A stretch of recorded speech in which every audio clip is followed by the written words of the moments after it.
স্বাগত জানাচ্ছি বাংলা ভিশনের নিয়মিত আয়োজন পাবলিক পার্লামেন্টে। সাথে আছে তাইমুর রশিদ। আমার সাথে আজকে আলোচনার জন্য স্টুডিওতে উপস্থিত আছেন চারজন অতিথি। আমার হাতে ডানে আছেন human rights and piece for বাংলাদেশের প্রেসিডেন্ট অ্যাডভোকেট মঞ্জিল মোর্শেদ, আছেন বিএনপির জাতীয় নির্বাহী কমিটির সদস্য শেখ রবিউল আলম। আমার হাতের বামে আছেন বাসদের সহ সাধারণ সম্পাদক রাজিকুজ্জামান রতন, আছেন এনসিপির সিনিয়র যুগ্ম আহ্বায়ক আরিফুল ইসলাম আদিব। আপনাদের চারজনকে স্টুডিওতে স্বাগত জানাচ্ছি। দর্শক, পাবলিক পার্লামেন্টের আমাদের আজকের আলোচনার বিষয় রাজনৈতিক বিভাজন, কারণ কি অতিকথন।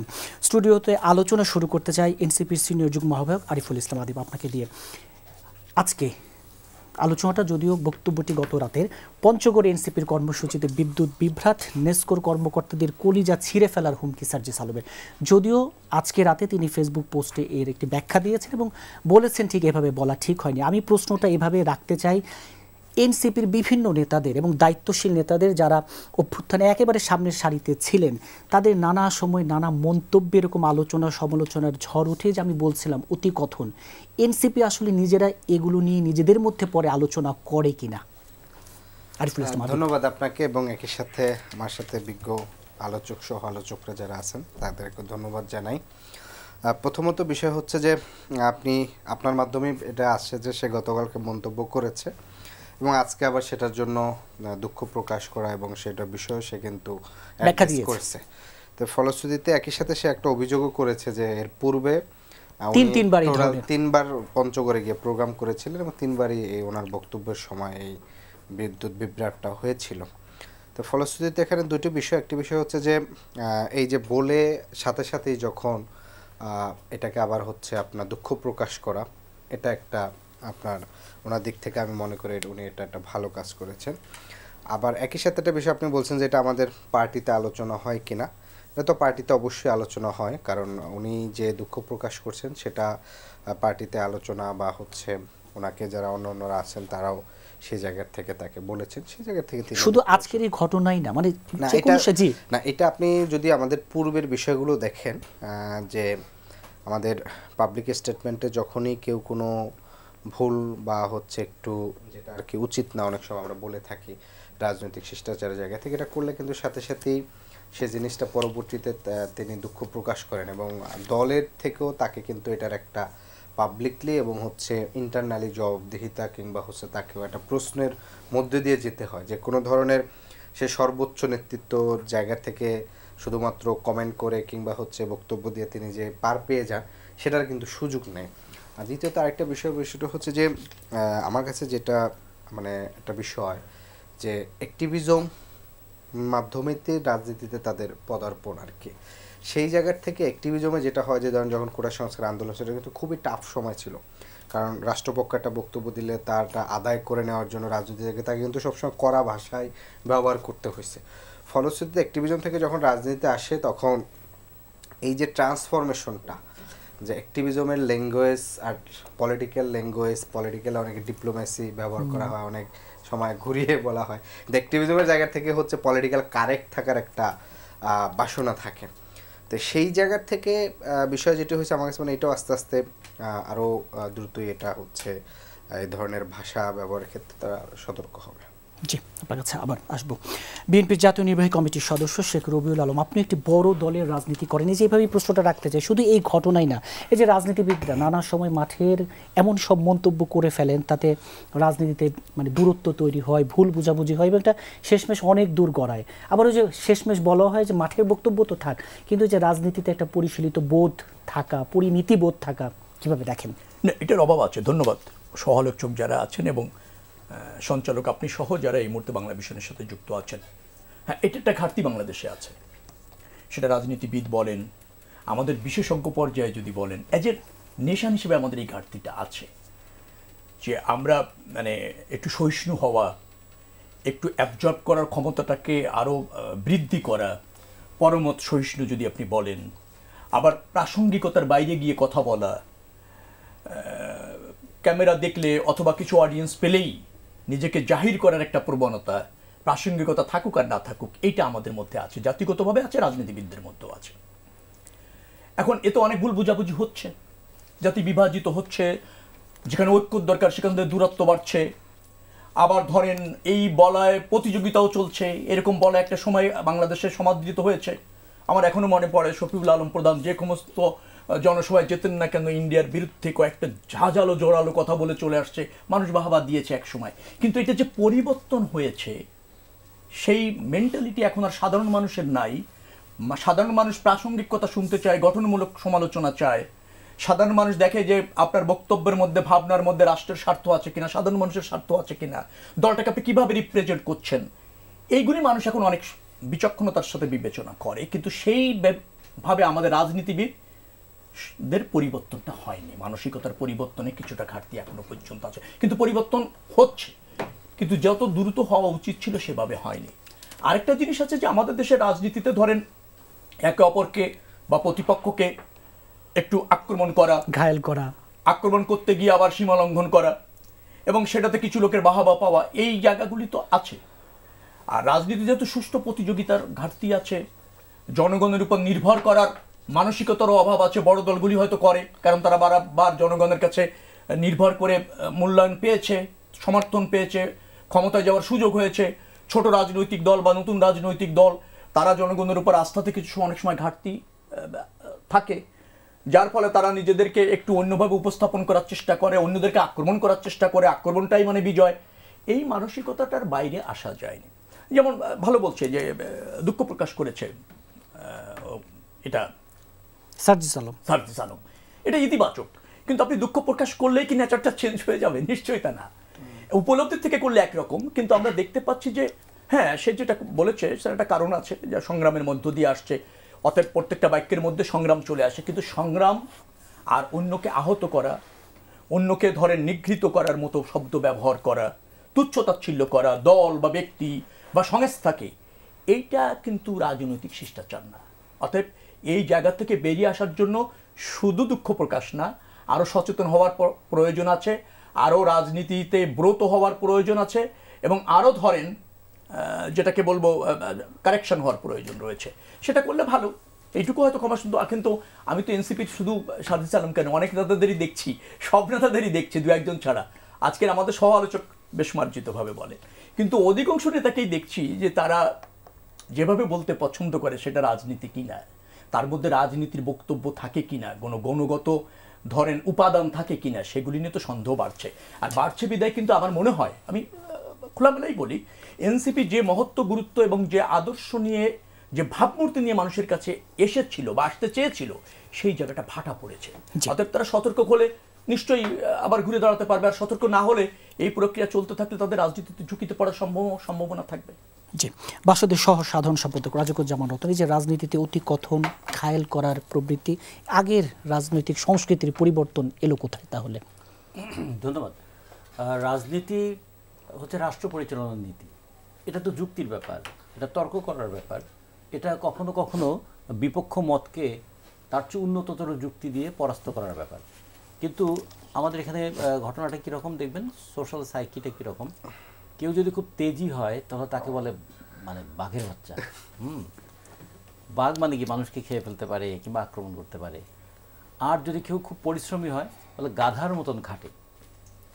তো গাধার মতো খাটা আর বাঘের বাচ্চা হওয়া, এগুলো এমনি এমনি কি এসেছে? তার মানে কর্তৃত্ব করতে পারলে বীর পূজার একটা মানসিকতা এখানে আছে। ফলে এই যে বীর হয়ে ওঠারও একটা প্রবণতা আছে, এটা সংস্কৃতিতে আছে, প্রতিদ্বন্দ্বিতামূলক সমাজে এটা থাকে। কিন্তু রাজনীতির কাজ কি? রাজনীতির কাজ কি এটাকে অব্যাহত রাখা, নাকি এটাকে পাল্টে দেয়া?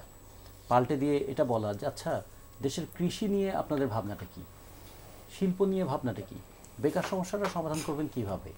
এই যে আমি কথা বলার সময় বিদ্যুৎ চলে গেল, এর কারণটা কি? এর কারণ কি অবহেলা?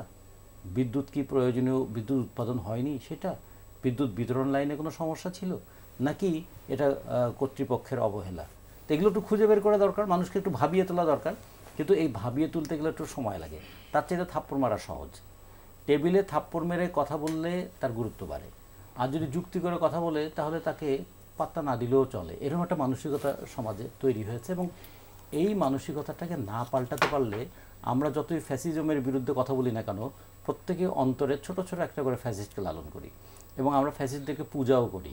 এবং যদি এইরকম হয়, আপনারা খেয়াল করে দেখবেন, অনেক সময় আমাদেরকে বলে আপনারা এইভাবে কথা বলেন কেন, একটু মানে রেগে টেগে কথা বলতে পারেন না। হ্যাঁ, রেগে মেখে রেগে কথা বলাটাও ভালো, কিন্তু কথা হচ্ছে কোথায় রাখবো, কার উপরে? যিনি সঞ্চালক তার উপর রাগ করব, নাকি যে সিস্টেমটা আছে তার উপর রাগ করব? আমরা তো একটা সিস্টেম পাল্টাতে চাই, তো সেই সিস্টেম পাল্টাতে গেলে তার চেয়ে উন্নততর সিস্টেমটা কী হবে, তার রিফ্লেকশনটা কী হবে, সংস্কৃতিতে তার রিফ্লেকশন কী হবে, আচরণে তার রিফ্লেকশন কী হবে, এবং মানুষের চিন্তার বহিঃপ্রকাশ হয়তো তার কথায়, তার আচরণে। তো মানুষকে সেগুলো দেখবে না? মানুষকে কি সেটা দেখানো উচিত নয়? আপনারাও মাঝে মাঝে এমন কাজ করেন, সেটা হলো সঞ্চালকদের দায়িত্ব হয়ে যায় একটা ঝগড়া লাগিয়ে দেওয়া। ঝগড়া লাগিয়ে দিলে নাকি ভিউ বাড়ে। এই যে এগুলো, তার মানে কি একটা কিউমুলেটিভ অ্যাটাক আছে, মানে সমন্বিত আক্রমণ আছে সংস্কৃতির উপরে, তার বিপরীতে একটা সমন্বিত প্রতিরোধটাও থাকবে।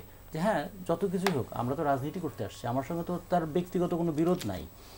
ব্যক্তিগত বিরোধ যদি থেকেও থাকে, তো ব্যক্তিগত বিরোধের ফয়সলা করার জায়গা তো কোর্ট আছে। আমার এখানে তো এই গায়ের জোরে যদি করি, তাহলে তো জঙ্গলের রাজত্ব তৈরি হয়ে যাবে। তো জঙ্গলের রাজত্বে যার জোর আছে সেই জিতবে, মানে সার্ভাইভাল অফ দ্য ফিটেস্ট সেটা বলছে। কিন্তু একসময় এই কথাটা ছিল যে ল অফ নেচারটা কি, সেটা সার্ভাইভাল অফ দ্য ফিটেস্ট। তাহলে মানুষের দায়িত্ব কি? To make fit for survival. সেই জন্য তো মানুষ বলতে, তাহলে শিক্ষা দাও, চিকিৎসা দাও, তার খাওয়াটা ঠিক মতো দাও, যাতে সে সার্ভাইভ করতে পারে। এটা কে দেবে? এটা দেবে স্টেট। এই স্টেট দেওয়ার ক্ষেত্রে তার কোন ধরনের দৃষ্টিভঙ্গি তার পরিচালিত হবে, সেই নিয়েই হচ্ছে রাজনীতি। পুঁজিবাদী রাজনীতি বলে that is no free lunch, বিনা পয়সায় কিচ্ছু পাবা না, শিক্ষাও পাবা না বিনা পয়সায়, চিকিৎসাও পাবা না বিনা পয়সায়। আর আমরা যারা আবার সংস্থানের কথা বলি, আমরা তো ফ্রি কিছু চাই না, আমরা উৎপাদন করি, আমরা ভ্যালু অ্যাড করি, আমরা ভ্যাট দেই, ট্যাক্স দেই, রাষ্ট্রের কোষাগার পূর্ণ করি, রাষ্ট্রকে আমাদের দায়িত্ব নেবে না? তো এই ডিবেটটাও এখানে হবে। কিন্তু দেখবেন আপনি এখানে শুধু অ্যাটাক না, ফিজিক্যাল অ্যাটাক নয়, শুধু ভার্বাল অ্যাটাক নয়, এখানে কিন্তু এক ধরনের শেমিং, ব্লেমিং এগুলো চলে। কে কাকে ব্লেম করে নিজেকে সুপিরিয়র বানাবে, এগুলো আমার মনে হয় যে এই যে আলোচনাগুলো হচ্ছে, এটা বড় একটা কারণ। এটা বলে শেষ করি ছোট করে, যে আমরা দুঃখ পাই বা আমরা দুঃখ প্রকাশ করি, তার পিছনে আছে সোশ্যাল মিডিয়ার প্রভাব। সোশ্যাল মিডিয়াতে যখন এগুলো আসে, তখন আবার সাথে সাথে সম্বিত ফিরে আসে, আমরা এইভাবে কথা বলাটা ঠিক হয়নি। ফলে এইটাও আমরা মনে করি এই সোশ্যাল মিডিয়ারও কখনো কখনো একটা পজিটিভ রোল আছে সোশ্যাল কালচার গড়ে তোলার ক্ষেত্রে। জি, অ্যাডভোকেট মঞ্জিল মুর্শেদ, যে সিস্টেম বদলাতে চেয়েছিলাম, পাল্টাতে চেয়েছিলাম 5 আগস্টের পরেই যে রাজনীতিতে এই জায়গাটিতে যে ব্লেম করা, কে কত গায়ের জোরে কথা বলতে পারলো, উল্টাপাল্টা বলতে পারলো, এই জায়গাটিতে। ধন্যবাদ আপনাকে, আলোচক যারা আছেন সবাইকে শুভেচ্ছা, আর বাংলা ভিশনের যারা দর্শক শ্রোতা সবাইকে শুভেচ্ছা। আপনি খুব যথার্থভাবেই কিন্তু আলোচনাটা করেছেন রাজনৈতিক বিভাজন এবং অতিকাথন, অর্থাৎ রাজনৈতিক বিষয়গুলো কিন্তু আপনি খুব টেকনিক্যালি রাজনীতিবিদদেরকেই কিন্তু শুরু করে আমার কাছে এসে এসেছেন, কারণ 3 জন রাজনীতিবিদ, আমি কিন্তু রাজনীতিবিদ না। আপনি দুইটার কথা বলেছেন, দুইটাকে আমি একটু সেপারেট করবো। একটা হলো রাজনৈতিক বিভাজন, আর হলো অতিকথন। রাজনৈতিক বিভাজনটা একটা বাস্তবতা আমাদের এখানে, অতিকথনটাও বাস্তবতা। অতিকথনটা অবশ্য আগে ছিল না, এটা ধরেন 80-র আগে এত অতিকথন রাজনীতিতে ছিল না। পার্টিকুলার ক্ষেত্রে কোনো কোনো রাজনৈতিক দলের কিছু কিছু বড় বক্তব্য বা একটু থ্রেটমূলক বক্তব্য 2-4টা থাকতে হতো, সেটা অন্য ব্যাপার। কিন্তু আমরা 95 আর 96-এর পরে বা 90-র পরে বলবো না, আরও পরে বলবো, 96-এর পরেও আস্তে আস্তে এই জিনিসগুলো খুব বেশি বেড়ে গেছে। এখন অতিকথনটা বেশি হয়, আর এখানে অতিকথনের একটা সুবিধা বিভিন্নভাবে যারা করে তাদের জন্য আছে, সেটা হলো এটার জন্য আবার অতিকথন যে হয়, অতিকথনের সঙ্গে আর একটা শব্দ কিন্তু আছে, সেটা হলো অতিকথন এবং উত্তেজিত, দুইটা জিনিস।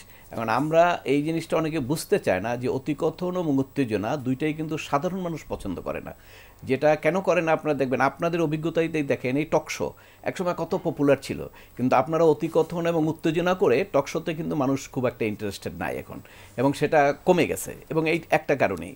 কিন্তু আপনারা মনে করেছেন বা কেউ কেউ মনে করেছে যে উত্তেজনা অতিকথন থাকলে ভিউটা বাড়বে, কিন্তু আসলে ভিউ বাড়ে না, আসলে ভিউ কমেছে, কারণ মানুষ এটা পছন্দ করে না। পার্টিকুলার ক্ষেত্রে হতে পারে। এখন আপনি যার বক্তব্যের কথা বলেছেন সেটা হলো, দেখেন সে ইয়াং মানুষ, ছাত্র মানুষ, তারপরে রাজনীতিতে একটা প্রসেসের মধ্যে আসে নাই, কিন্তু হঠাৎ করে একটা বিরাট মুভমেন্টের মাধ্যমে ক্ষমতায় এসে এবং ক্ষমতার সর্বোচ্চ পর্যায়ে চলে গেছে, এবং সেখানে ওই অবস্থায় থেকে ওই অবস্থায় যেতে গেলে যে টপ লেভেলে চলে গেছে, ওখানে যদি একটু সে শোয়ে বা সিঁড়ি বেয়ে বেয়ে যদি ওখানে যেত, তাহলে তার ধারণ ক্ষমতাটা অনেক বেশি থাকতো। কিন্তু টপ লেভেলে চলে গেছে, এখানে ওই যে শিক্ষাগত বা ওই যে অন্য জিনিসগুলো আছে, অভিজ্ঞতা, ওগুলো কিন্তু হয় নাই, যার ফলে ওখানে বসে সে জিনিসগুলো যেটা করছে সেটা এমনিতে টপ রাজনীতিবিদদের ক্ষেত্রে এটা মানায় না। কারণ আপনি যদি একটা বিজ্ঞ রাজনীতিবিদ হন, তা আপনি যখন একটা কথা বলবেন, আপনি যদি আবার এটা ব্যাক করেন, তাহলে কিন্তু আপনার মাইনাস হয়ে যাচ্ছে। তার মানে মনে হচ্ছে যে আপনি সঠিকভাবে কথা বলতে পারেন না, বলে আবার আপনাকে ব্যাক করতে হয়। তো এগুলো একটা নেগেটিভ সেন্স। তো নেগেটিভ সেন্স থাকলেও এটা যে একার মধ্যেই আছে ওনার, তার মধ্যে কিন্তু না। এটা কিন্তু অনেক রাজনীতিবিদদের মধ্যে আমরা দেখি এখন। বিশেষ করে আপনি দেখবেন যে বিশেষ করে ইয়াং রাজনীতিবিদদের মধ্যে অনেকে এত অতিকথন এবং এত উত্তেজিত কথাবার্তা বলে, রাজনীতি বলেন অন্য অন্য ক্ষেত্রে সব জায়গায়, সেখানে মানুষকে অনেক পীড়া দেয় এবং মানুষ কিন্তু তাদেরকে আইডেন্টিফাই করে যে এই লোকগুলো এইভাবে কথা বলে। যেমন আপনার এই অনুষ্ঠানে কিন্তু আমি 8 মাস আগে আমাকে একটা মূল্যায়ন করতে বলছিলেন যে যখন এনসিপি হয়, যে বলেন তো ওনারা কীভাবে কী করতে পারবে। আমি কিন্তু একটা কথা বলেছিলাম যে নাহিদ ইসলাম এবং এলজিইডি মন্ত্রী, ওনারা দুইজন খুব ভদ্রভাবে কথা বলে, কিন্তু আর কয়েকজন আছে তারা কিন্তু খুব উত্তেজিতভাবে কথা বলে। তো এটা কিন্তু আমি তখনও বলেছিলাম এবং আমি দেখি যে এখনও কিন্তু সেই অবস্থার পরিবর্তন হয় নাই। এবং যেটা করতে করতে যেটা হয় সেটা আলটিমেটলি তারা ব্যক্তিগতভাবে জনপ্রিয়তে ক্ষতিগ্রস্ত হয়, দলের উপরও একটা এফেক্ট করে। কারণ দল রিপ্রেজেন্ট করে কারা? যারা দল করে তারাই, তাদের উপরে দেখেই মানুষ আসে। তো সেই ক্ষেত্রে তারা যদি কোনো ভুল করে, তাদের মধ্যে যদি উগ্রতা থাকে, তাদের মধ্যে যদি অতিকথন থাকে, তাহলে সেটা একটা এফেক্ট হয় জনগণের মধ্যে, তার অবস্থান দুর্বল হয়। আর বিভাজনের কথা যেটা বলছেন, সেই বিভাজন আমরা শুরু করেছি এবং আমরা এখন বিভাজনের মধ্যে আছি। বিভাজনটা যে কোন পর্যায়ে আমরা নিয়ে যাব এটা আমরা জানি না, আমরা অ্যানালাইসিস করতে পারছি না। যারা রাজনীতিবিদ আছেন তারা যদি বোধোদয় হয় তাদের যে রাজনৈতিক বিভাজনটা রাষ্ট্র সমাজের জন্য ভালো না, তাহলে খুব ভালো হবে। কিন্তু যদি বোধোদয় না হয়, তাহলে তারা যতই রাষ্ট্রের জন্য ভালো কিছু করতে চাক, যতই সমাজ ব্যবস্থাটাকে ভালো করতে চাক, বিভাজন দিয়ে সমাজ রাষ্ট্রের তেমন কিছু ভালো উন্নতি করা যায় না। আমরা প্রত্যাশা করি বিভাজন মুক্ত একটি সমাজে। গুমের মামলায় ট্রাইব্যুনাল থেকে পরোয়ানা জারির পর তা নিয়ে তুমুল আলোচনা সমালোচনা, এই যে সেনা কর্মকর্তাদের বিচার নিয়ে আলোচনা বিতর্ক, আপনাদের আহ্বায়ক নাহিদ ইসলাম বলেছিলেন যেন যারা দোষী তাদের যেন বিচারের মুখোমুখি করা হয়। সেনা সদরের ব্যাখ্যা, এই যে তাদের যে ব্যাখ্যা আপনারা কীভাবে দেখছেন, নিজেরা কীভাবে পর্যালোচনা করছেন, এবং এই যে সেনা কর্মকর্তাদের বিচার নিয়ে যত আলোচনা বিতর্ক হচ্ছে, দিন শেষে এটার কোনো আসলে নেতিবাচক প্রভাব পড়বে কিনা? আবারও ধন্যবাদ আপনার মাধ্যমে সবাইকে। নেতিবাচক প্রভাব পড়বে কি পড়বে না তার চেয়ে গুরুত্বপূর্ণ বিষয় হচ্ছে এখানে জাস্টিসটা হচ্ছে কিনা। কারণ নেতিবাচক প্রভাব পড়লে যদি আপনি এখন নেতিবাচক প্রভাবের কারণে যদি সঠিক বিচারটা না হয়, তাহলে তো বিচার তাহলে হলো না। এটা শুধু আমাদের এখন না, আমরা প্রধান উপদেষ্টা গত 30শে আগস্ট অনেকগুলো রাজনৈতিক দলকে ডাকছিলেন। সেখানে আমরা প্রধান উপদেষ্টাকে 5টি বিষয় বলেছিলাম। তার ভিতরে অন্যতম একটি ছিল 3 নম্বরে আমরা বলেছিলাম যে সরকারের যে গুম কমিশন যে প্রতিবেদন দিছে, সেই প্রতিবেদনে তারা সুস্পষ্টভাবে করে বলেছিল যে ডিজিএফআই, এনএসআই, সিটিটিসি থেকে শুরু করে এই সংস্থাগুলো গুমের সাথে জড়িত, বিচার বহির্ভূত হত্যাকাণ্ডের সাথে জড়িত, এবং একই সাথে প্রতিবেশী রাষ্ট্রের গোয়েন্দা সংস্থার কথাও কিন্তু গুম কমিশন বলেছিল। আমরা তখনই বলেছিলাম সে 30শে আগস্ট, কারণ ওই দিন আমাদের আহ্বায়ক চীন সফরে থাকায় ওই দিন প্রতিনিধি দল আর কি আমি সংবাদ সম্মেলন করেছিলাম পক্ষ থেকে। তখন আমি স্পষ্ট করে বলেছিলাম যে যারা সরাসরি এই গুম খুনের সাথে জড়িত তাদেরকে সুস্পষ্ট করে বিচারের আওতায় আনতে হবে। একই সাথে তারপরে 29-30শে আন্তর্জাতিক গুম প্রতিরোধ দিবসে এখানে মানবাধিকার সংগঠনগুলো প্রোগ্রাম করেছে অনেকগুলো, সেখানেও আমরা বলেছি। এবং আপনি দেখবেন যে সেই 30শে আগস্টের ঠিক 2-3 দিন পরেই ডাকসুর সাবেক বিবি এবং গণ অধিকারের সভাপতি তাকে সরাসরি কিভাবে পুলিশ এবং সেনাবাহিনীর 2-1 সদস্য কি নৃশংসভাবে মেরেছে। ফলে এই প্রত্যেকটি ঘটনা কিন্তু একটার সাথে একটা ইন্টারলিঙ্কড। আমরা তখন থেকে স্পষ্ট করে বলছিলাম যে গত 15 বছরে যে 10,000-এর অধিক বিচার বহির্ভূত হত্যা, গুম, খুন সব কিছু মিলিয়ে, এবং এটা শুধু আপনার যে রাজনৈতিক প্রতিপক্ষদের করছে বিষয় না, এটা সব ঘরানার, মানে রাজনৈতিক প্রতিপক্ষ, ব্যক্তিগত জায়গায় আক্রোশ, মানে এমন একটি বিষয় হয়েছে যে ধরেন আইন শৃঙ্খলা কোনো একটা দায়িত্বে আছে, তার মনে হয়েছে তার ব্যক্তিগতভাবে কোথাও থেকে চাঁদাবাজি করতে হবে, হুট করে ধরেন গুম করছে। সিলেটে যে ঘটনা ঘটলো রায়হান হত্যা 2019 সালে, আমরা তখন এটা নিয়ে ব্যাপক আন্দোলন করেছিলাম যে সিলেটের একটা ছেলেকে তুলে নিয়ে আসলো রায়হানকে সিলেট পুলিশ ফাঁড়িতে, ফোন করে বাড়িতে কত লাখ টাকা চাঁদা ছিল, চাঁদা পেল না, সারা রাত নির্যাতন করলো, সকালে ওর পরিবার রায়হানকে মৃত পেয়েছে। মেজর সিনা হত্যাকাণ্ড কক্সবাজার ওসি প্রদীপ, এরকম অসংখ্য, মানে যেগুলো আমরা সামনে জানছি। আর যেগুলো রাজনৈতিকভাবে হয়েছে, জামাত শিবির যদি ক্রসফায়ার দিয়ে মারতো তাহলে তো এটা কেউ কথাই বলতো না, কারণ তখন এমন একটা পরিস্থিতি তৈরি করছে যে জামাত শিবির হলে তাকে মেরে ফেলাটা যায়, যেরকম একটা পরিস্থিতি পুরো মানে সিভিল সোসাইটির মাধ্যমে, এখানকার স্টাবলিশডের মাধ্যমে, এই মিডিয়ার মাধ্যমে এই জিনিসটা প্রতিষ্ঠা করেছিল। এবং সেই প্রেক্ষাপটে আমি দেখলাম, আপনি দেখবেন যে আমাদের এখানকার সবচেয়ে প্রমিনেন্ট ইংলিশ পত্রিকার সম্পাদকও কিন্তু দুঃখ প্রকাশ করছেন যে তাদেরকে বাধ্য করত, যে প্রেস রিলিজটা দিত সেই প্রেস রিলিজ প্রকাশ করতে, মাহফুজা নাম সহ অনেকে এটা দুঃখ প্রকাশ করছে। আমার বিষয়টা হচ্ছে যে আমরা যেইটা খুব বেশি আফসোস করেছিলাম, আমি 29শে আগস্ট প্রেস ক্লাব একটা প্রোগ্রামে বলেছিলাম যে এই গুম কমিশনের প্রতিবেদন দেওয়ার পর আমরা রাজনৈতিক দলগুলোর, বিদ্যমান যে দলগুলো এখন বলা চলে ক্ষমতায় যাওয়ার মোটামুটি নিজেদেরকে উপযুক্ত মনে করতেছে, বিশেষ করে বিএনপি এবং জামাত, তারা কিন্তু সুস্পষ্টভাবে, মানে এখন তারা প্রেস রিলিজ দিয়েছে যখন বিচারের অনুমোদন হয়েছে, কিন্তু গুম কমিশনের প্রতিবেদনের পরপরই বা আন্তর্জাতিক গুম কমিশনের, আমি বলেছিলাম যে এই ডিজিএফআই শুধু না, পুরো যে একটা নেক্সাস, এখানে 4টা অংশ আছে, গোয়েন্দা সংস্থা, একটা বিজনেস এস্টাবলিশমেন্ট আছে, লুটেরারদের গ্রুপ, মিডিয়ার একটা গ্রুপ আছে, এবং প্রশাসন এবং রাজনৈতিক ব্যক্তি, এই 5টা চক্র মিলে বাংলাদেশের যখন ক্ষমতা পরিবর্তনের সময় আসে, এরা 5টা মিলে একটা নেক্সাস তৈরি করে। বিরোধী দলের এমপি কে হবে, সরকারি দল কারে মনোনয়ন দিতে পারবে কি পারবে না, কাকে হচ্ছে ইলেকশনের আগে স্ক্যান্ডাল বের করে তাকে হচ্ছে মনোনয়ন থেকে বাদ করে দিবে, কাকে হচ্ছে মন্ত্রিত্ব দিতে, এই পুরো প্রসেসটা পুরো একটা এস্টাবলিশমেন্টের মাধ্যমে 20 বছর, মানে প্রত্যেকটা নির্বাচন পরবর্তী এই জিনিসগুলো ঘটছে। এবং এটার সাথে প্রতিবেশী রাষ্ট্রগুলোর একটা পরোক্ষভাবে নানাভাবে ছিল, যেটা আপনি 14 সালের ইলেকশনের আগে ভারতের যে আপনার যে বাংলাদেশ সফর করে গেলেন সুজাতা সিং, তাদের বক্তব্য স্পষ্ট করে। তখন আমরা বলেছিলাম যে আগামীর যে ইলেকশনটা হচ্ছে, এই ইলেকশনটা নিয়ে আমাদেরকে অনেক যদি কিন্তু এবং সংশয় রয়েছে।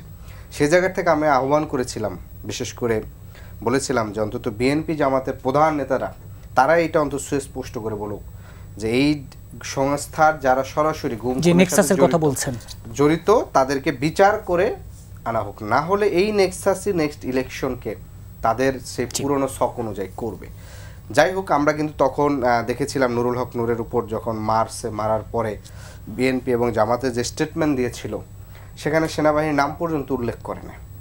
তো ফলশ্রুতিতে এই যে আপনার হচ্ছে একটু ক্ষমতাবান হলে তাকে এক ধরনের কিছুটা নরম সুরে কিংবা কুসুম কণ্ঠে বলা, এটা আসলে খুবই আমাদের জন্য খুবই, আমরা বলেছিলাম স্পষ্ট করে, আমি নিজে রিস্ক নিয়ে বলেছিলাম, কিন্তু যদিও আমার ওই বক্তব্য প্রেস ক্লাবের প্রায় 8টা ওখানে মূলধারার মিডিয়া ছিল, ইনক্লুডিং বাংলা ভিশন, এনটিভি সবাই ছিল, কিন্তু কেউ হচ্ছে ওই আমার ওই বক্তব্য হচ্ছে কেউ প্রচার করে নাই। জি, আবার আপনার কাছে আসবো। শেখ রবিউল আলম, এই যে সেনা কর্মকর্তাদের বিচার নিয়ে যে আলোচনা চলছে, বিতর্ক চলছে, নিঃসন্দেহে যারা অপরাধী তাদের বিচার হবে, কিন্তু এই যে পুরো বাহিনীকে নিয়ে এক ধরনের সোশ্যাল মিডিয়ায় তো নিঃসন্দেহে দেখবেন গুজব, নানা ধরনের অপপ্রচার এবং এক ধরনের প্রশ্নবিদ্ধ করার চেষ্টা, এবং বলা হয় যে এই প্রশ্নবিদ্ধ করার মধ্য দিয়ে দিন শেষে এক ধরনের রাজনীতিতে বড় ধরনের সংকট তৈরি করে। এবং যেই কথাটা আরিফুল ইসলাম আদিব বললেন যে এই জায়গাটিতে সবসময় বিএনপি কিছুটা কৌশলী ভূমিকা নেয় কিনা, না কৌশল না, দায়িত্বপূর্ণ ভূমিকা পালন করে। কৌশলী কেন বলছেন? বিএনপি বৃহত্তর রাজনৈতিক দল, বারবার জনগণের সমর্থন নিয়ে রাষ্ট্র ব্যবস্থাপনায় অভিজ্ঞ রাজনৈতিক দল, তার রেসপন্সিবিলিটি একরকম, আর যারা ধরেন নতুন এসেছে, নতুনভাবে প্রত্যাশা রাখছে, তাদের রেসপন্সিবিলিটিটা একরকম, প্রত্যাশাটাও একরকম। যারা এগুলি সোশ্যাল মিডিয়ায় করছে তারা দেশের অপূরণীয় ক্ষতি করছে। এটা খুব দুর্ভাগ্যজনক, এটা বন্ধ হওয়া উচিত। জাতীয় স্বার্থে যে বিভাজন তৈরি হবে সেটা কিন্তু মানে রাষ্ট্রের ক্ষতি করবে, বৃহত্তর স্বার্থের ক্ষতি করবে। আমি যদি বলেন এই গণ অভ্যুত্থানের পর বাংলাদেশ সেনাবাহিনীর যে রোল, এটা আমার কাছে খুবই স্মরণীয়, খুবই ইতিবাচক। বিশেষ করে অভ্যুত্থান পরবর্তীতে দেশের সার্বিক পরিস্থিতি যদি বলেন, জনগণের আকাঙ্ক্ষা যদি বলেন, আইন শৃঙ্খলা পরিস্থিতি বলেন যদি বলেন, গণতন্ত্র যদি বলেন, রাষ্ট্রের ডিমান্ড যদি বলেন, অথবা জনগণের অধিকার যে নির্বাচন, সেই জায়গায় যদি বলেন, সেনাবাহিনী অত্যন্ত দায়িত্বশীল ছিল এবং তারা খুব ধরেন দায়িত্বশীল ভূমিকাও রেখেছে। আমি যদি এভাবেও বলি যে বাংলাদেশের এই ধরনের পরিস্থিতিতে সেনাবাহিনীর যে ভূমিকা পালন করা উচিত ছিল, বাস্তবিক বা বিদ্যমান পরিস্থিতিতে তারা সঠিকভাবে পালন করেছে। এখন আইন শৃঙ্খলা রক্ষাকারী বাহিনীর রাজনীতিতে এবং রাষ্ট্র ব্যবস্থাপনায় বিশেষ করে ডিজিএফের একটা হস্তক্ষেপ ছিল। সরকার ফ্যাসিবাদী প্রতিষ্ঠা করার ক্ষেত্রে বিগত শেখ হাসিনার সরকার সেনাবাহিনীকে ব্যবহার করেছে। নেক্সাসের কথা বলা হচ্ছিল একটি। হ্যাঁ, এখন যারা এইভাবে মানে অপরাধ করেছে তাদের বিচার হওয়া উচিত, এবং সেনাবাহিনী সেখানে রেসপন্স করেছে এবং খুব ভালোভাবেই রেসপন্স করেছে, কিন্তু বিচারটা হওয়া উচিত স্বচ্ছ প্রক্রিয়ার মাধ্যমে। এবং ধরেন যাদের বিরুদ্ধে অভিযোগ আছে তাদেরও আইনি অধিকারটা যাতে প্রতিষ্ঠিত হয় সেই বিচারটা হওয়া উচিত। সেটি হলে যেটা হবে, এই বিভাজন কমবে এবং আইনের প্রতি সবাই শ্রদ্ধাশীল হতে বাধ্য থাকবে। এবং আরেকটা জিনিস বলা উচিত, আমাদের সেনাবাহিনীর যে গোয়েন্দা সংস্থা আছে তারা কিন্তু রাষ্ট্রের নিরাপত্তার ক্ষেত্রে ভূমিকা রাখবে, এটা কিন্তু কাম্য এবং এটাই ন্যায্য। কিন্তু আমরা দেখতে পাই যে তারা রাজনীতিতে হস্তক্ষেপ করা বা ধরেন সরকার পরিচালনার ক্ষেত্রে বা দেশের আভ্যন্তরীণ নিরাপত্তার ক্ষেত্রে যেভাবে ব্যবহার হয়েছে সেটা কিন্তু কাম্য না গণতন্ত্রের জন্য। এবং একটা স্বাধীন সার্বভৌমত্ব রাষ্ট্র যেখানে জনগণের মালিকানা প্রতিষ্ঠিত, জনগণ যেখানে সার্বভৌম, সেই ধরনের ব্যবস্থাপনা এটা কাম্য না। এখন এটা কি রাতারাতি যাবে? নিশ্চয়ই তা না। ধরেন এই যে সেনাবাহিনীর সহযোগিতায় তারা যেভাবে চিহ্নিত করেছে, তাদেরকে তাদের ক্যাপচার করেছে এবং তারা বলছে যে ওয়ারেন্ট এখনো তারা পায়নি, পেলে আদালতের কাছে তারা বিচারের সম্মুখীন হতে হবে, এটাকে খুব ইতিবাচকভাবে দেখতে হবে। এই জন্য সমস্ত সেনাবাহিনীকে দায় দেওয়া যাবে না। সেনাবাহিনী, আমি আবারও বলতে চাই যে অভ্যুত্থানের আগে এবং পরে বাংলাদেশ সেনাবাহিনী যে দেশপ্রেমের পরিচয় দিয়েছে, যে দায়িত্বের পরিচয় দিয়েছে এবং মানুষের আকাঙ্ক্ষাটা যেভাবে ধারণ করেছে এবং রাষ্ট্রটাকে স্থিতিশীল রেখে সঠিক পথে পরিচালিত হওয়ার জন্য রোলটা যারা প্লে করেছে, আজকে দেখেন 1 বছরের উপর হয়ে গেল তারা কিন্তু আইন শৃঙ্খলা রক্ষার দায়িত্ব পালন করছে। সে একটা কথা বলছিল যে নুরুর উপর হামলা হয়েছে, বিএনপি নাম উল্লেখ করে সমালোচনা করেনি। না, ওটা নাম উল্লেখ করার মতো সমালোচনা ছিল না, বিকজ আইন শৃঙ্খলা রক্ষার একটা দায়িত্ব সেনাবাহিনী নিয়োজিত আছে। সেনাবাহিনী কিন্তু ক্যান্টনমেন্ট থেকে বেরিয়ে এসে তার দায়িত্বের অতিরিক্ত করতে যায়নি। হ্যাঁ, সেখানে নুরু যেভাবে আহত হয়েছে এটা অনাকাঙ্ক্ষিত, সেখানে বল প্রয়োগটা বেশি হয়েছে এবং সেটা কাম্য না, কিন্তু সেখানে ব্যত্যয় করতেটা হয়েছে সেটা হয়তো তদন্ত করে দেখা যেতে পারে কাদের বাড়াবাড়ি হয়েছে, কিন্তু তাদের হস্তক্ষেপটা প্রয়োজন ছিল, কারণ আইন শৃঙ্খলা রক্ষার দায়িত্ব তারা ওখানে ছিল, তাই তো? সেই জন্য হয়তো বলিনি, কিন্তু বিএনপি তো এও বলেছে যে না, এইটা হামলা কাম্য না, এই হামলার তদন্ত হওয়া উচিত এবং দোষীদেরকে চিহ্নিত করা উচিত, সেটা বিএনপি বলেছে। ওই যে এনসিপি আর বিএনপির মধ্যে পার্থক্যটা ওই জায়গায় আছে। বিএনপি জাতীয় স্বার্থ চিন্তা করে, বৃহত্তর স্বার্থ চিন্তা করে, এনসিপি টি-20 খেলার মতো চিন্তা করে, সবকিছুতে নিজের মতো ভাবনা, নিজেরটাই শিরোধার্য, হ্যাঁ, নিজেরটা অপরিহার্য, এই জায়গাটা। হ্যাঁ, নিশ্চয়ই রাজনীতি করতে করতে বয়স হলে সবই ঠিক হয়ে যাবে, এটা আমার বিশ্বাস, এবং তাদের একটা রাজনীতিতে থাকারও প্রয়োজন আছে। রাজনীতিতে একটা শূন্যতা তৈরি হয়ে আছে, কারেকশন হতে হতে তারা একটা বড় শক্তি হিসেবে প্রতিষ্ঠিত হোক, সেটা তো সব রাজনৈতিক দলই চায়। তো যার ফলে আমি বলছি যে এই যে মানবতা বিরোধী যে অপরাধের অভিযোগ, গুম, এর চেয়ে বড় অপরাধ আর হতে পারে না। মঞ্জুর বশির ভাই আছেন, তিনি আরো ভালো বলবেন। সেই বিচারিক প্রক্রিয়ায় আমরা যাচ্ছি, মানবাধিকার রক্ষায় এই যে আদালতটা গঠিত হয়েছে সেই আদালতও স্বাধীনভাবে ফাংশন করছে, সেনাবাহিনী যেভাবে সহযোগিতা করছে, আমার বিশ্বাস যে আমরা যদি ধৈর্য রাখি, পারস্পরের প্রতি আস্থা রাখি, সরকার যেভাবে এই বিচার প্রক্রিয়ায় এগোচ্ছে, নিশ্চয়ই যারা অপরাধ করেছে তাদের বিচার হবে এবং সেটা দৃষ্টান্ত হবে এবং সেটা পরবর্তীতে অনুকরণীয় হবে। অন্যরা যারা এভাবে ক্ষমতার অপব্যবহার করতে চায় তারা সংযত হবে অথবা ধরেন তারা নিবৃত্ত হবে, সেটা নিশ্চিত করা যাবে। জি, রাজাকুজ্জামান রতন, এই যে গুমের মামলায় ট্রাইব্যুনালের পরোয়ানা, সেনা কর্মকর্তাদের বিচার সামনের জন্য দৃষ্টান্ত হবে, আপনি কিভাবে দেখেন? ছাত্র রাজনীতিতে যখন ছিলাম স্বৈরাচার বিরোধী আন্দোলনে, তখন প্রথম আমরা এই নামটা শুনি ডিজিএফআই, এবং তখন আমাদের একটা আতঙ্ক ছিল, সাদা মাইক্রোবাস আতঙ্ক। বলতো যে ওই এসবি, ডিজিএফআই এরা হঠাৎ করে রাস্তায় মাইক্রোবাস নিয়ে আসে, দরজাটা খুলে ঢুকে নিয়ে যায়, তারপর খুঁজে পাওয়া যায়, মিলে না, কোনো থানা বলে না যে গ্রেপ্তার হয়েছে কিনা, কেউ জানে না কোথায় আছে। এরশাদ বিরোধী আন্দোলনে এটা আমাদের একটা বড় ভয় ছিল। তখন আমরা একটা কৌশল করেছিলাম যে রাস্তার উল্টো দিক দিয়ে হাঁটতে হবে, মিছিল শেষ করার পর রাস্তার উল্টো দিক দিয়ে হাঁটতে হবে। তো এগুলো আমরা আমাদের শুনেছি। তারপরে যখন 91-এ তত্ত্বাবধায়ক সরকারের প্রধান হলেন ওই জাস্টিস শাহাবুদ্দিন, তার কাছে তখন 5 দলীয় জোটের পক্ষ থেকে এটা বলা হয়েছিল যে এই যে সেনাবাহিনীর একটা অংশকে এইভাবে কাজে লাগানো হয়, এটা কি সেনাবাহিনীর রুটিন অ্যাক্টিভিটিজের মধ্যে পড়ে? সেনাবাহিনীর দায়িত্ব হচ্ছে দেশ এবং আন্তর্জাতিক বিষয় নিয়ে সার্বভৌমত্ব রক্ষা। তাহলে কোনো একজন সরকারকে রক্ষা করার জন্য বাহিনীকে এইভাবে ব্যবহার করাটা কি ঠিক হয়? আমরা কথা বললাম, শাহাবুদ্দিন সাহেব শুনলেন, তিনি বললেন তাহলে একটা তালিকা দেন। 5 দলের নেতারা বোধহয় একটা তালিকা দিয়েও ছিলেন, কিন্তু তারপরে আর একটা কোনো কিছু হয়নি। ওটা গেল একটা বিষয়। তারপর থেকে আমরা শুনেছি, দেখেছি, এবং গত 15 বছর এটার একটা চূড়ান্ত রূপ আমরা দেখেছি, এবং শেষে এমন একটা পরিস্থিতি হয়েছিল যে কেউ যদি কয়েকদিনের জন্য রাগ করেও বাড়ি থেকে চলে যেত, তাও মানুষ মনে করছে কি গুম হয়ে গেল। তার মানে পরিস্থিতিটা এমন একটা ভয়ের পরিবেশ যে কাউকে না দেখা গেলে, তার মোবাইলে যদি চার্জ না থাকে, তিনি যদি বাড়ির প্রিয়জন কেউ যদি তাকে টেলিফোন করলে না পায়, প্রথমেই তার বুকটা ধপ করে উঠতো যে নাই হয়ে গেল নাকি আবার। তো এইটার হাত থেকে তো মানুষকে বাঁচাতে হবে, এটা হলো প্রথমত এক। দ্বিতীয়ত হচ্ছে যাদের বিরুদ্ধে এই সমস্ত কথা অভিযোগ এসছে, যে সমস্ত প্রতিষ্ঠানের বিরুদ্ধে অভিযোগ এসছে, প্রতিষ্ঠানকে ঢালাওভাবে অ্যাকিউজ করা এটা ঠিক নয়, কিন্তু ওই প্রতিষ্ঠানকে ব্যবহার করে যদি মানুষের বিরুদ্ধে তাকে দাঁড় করানো হয়, যারা যারা করেছেন তাদেরকে কি বিচারের আওতায় আনা উচিত নয়? সন্দেহ উচিত। 3 নম্বর, যে আয়নাঘর কিংবা গুম এই সমস্ত কথা ছিল, তো সেগুলো তো কিছু প্রমাণ গুম কমিশন পেয়েছে। যার প্রমাণ পেয়েছে, যারা আইন এবং শৃঙ্খলা রক্ষা করার দায়িত্বে থাকেন, তাদের তো নিজেদেরই উচিত যে অপরাধের প্রমাণ পাওয়া গেছে সেই অপরাধ স্খলন করা, এবং ভবিষ্যতে যেন এই ধরনের অপরাধ কোনো রাজনৈতিক দল না করতে পারে। কারণ সেনাবাহিনীকে কাজে লাগানো তো কোনো রাজনৈতিক দলের এইভাবে উচিত নয়। ফলে সেক্ষেত্রে যারা নির্দেশ দিয়েছেন তারাও যেমন অপরাধী, যারা এই অ্যাকশনটা পরিচালনা করেছেন তারাও তো অপরাধী। এরকম তো শোনা যাচ্ছে যে ট্রলারে করে নিয়ে গিয়ে গুলি করে ফেলে দেওয়া হতো। সেই কাজটা যিনি করতেন তিনিও তো ধীরে ধীরে একটা স্যাডিস্ট মানসিকতার অনুসারী হয়ে যেতেন, মানে আক্রান্ত হয়ে যেতেন। মানে একটু আগে যে আমরা কথা বললাম না, যে জোর দিয়ে কথা বলা, রাগ করে কথা বলা, ঠিক তেমনি আমি তো গলার জোরে কথা বলছি, যখন আমার হাতে বন্দুক আছে তখন তো শুধু কথা থাকছে না, গুলি থাকছে না, তখন তো গুলি চলে আসছে।